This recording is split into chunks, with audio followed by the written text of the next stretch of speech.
Welcome back to the Pole Position. If you like what you see, then don't forget to subscribe, like, and leave a comment about what you want to see next.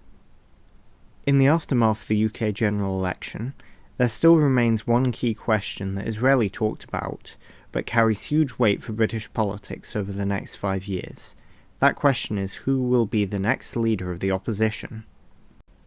In the iconic comedy series Yes Minister, it is joked that the opposition is really a government in exile, and they were right.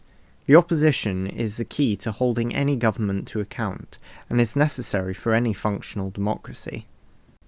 Currently, it is the Conservative Party that sits on the opposition benches, but they have yet to elect a leader, with Rishi Sunak acting as the interim leader. Currently, there are 6 candidates who could replace him. Firstly, there's Tom Tugendhat. A former army officer, the MP for Tonbridge, and the Shadow Minister for Security, Tugendhat is running on a campaign that is largely focused on national security and healing the factional divides of the Conservative Party. He is often seen as more of a centrist, previously opposing Brexit and originally opposing the proposal to leave the ECHR, but has arguably shifted right on many issues including the ECHR, as he is now more open to leaving the court. Robert Jenrick is next.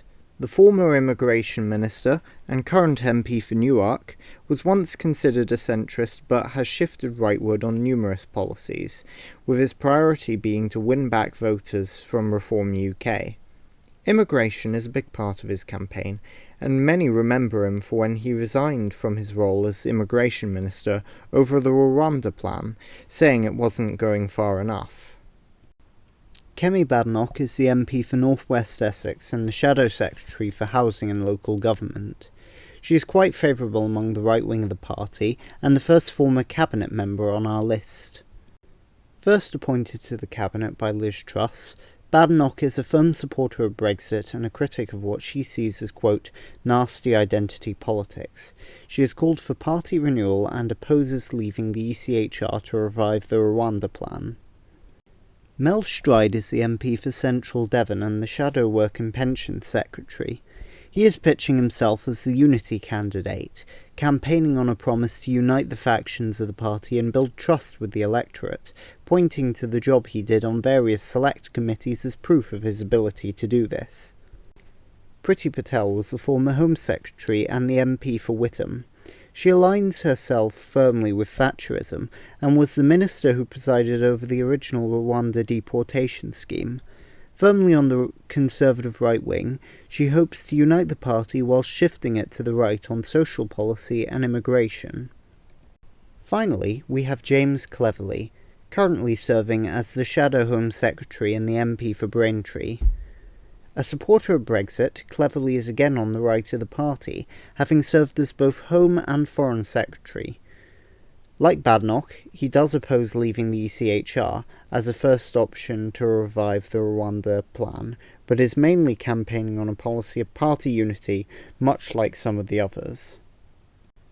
Currently, polling is quite mixed on who will win, and it is difficult to gauge support as it is up to the Conservative members alone, with polls showing either Badenoch, Cleverly or Jenrick in the lead among the membership.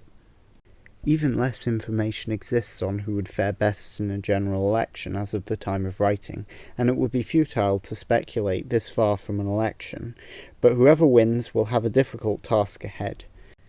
The way that voting works in this election is basically the same as the election in 2022, with MPs voting until 2 candidates remain.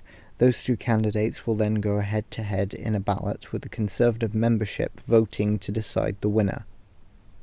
The next Conservative leader will be facing a fractured party that had just seen its worst election result in history, and will need to stage a massive recovery in order to have any chance of winning the next election.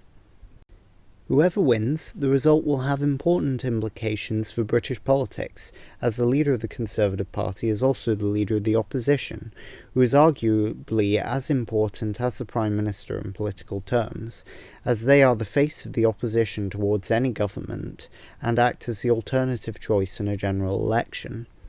Thank you for watching, don't forget to subscribe, and follow me on my social media platforms. As always, have a great day and I'll see you next time.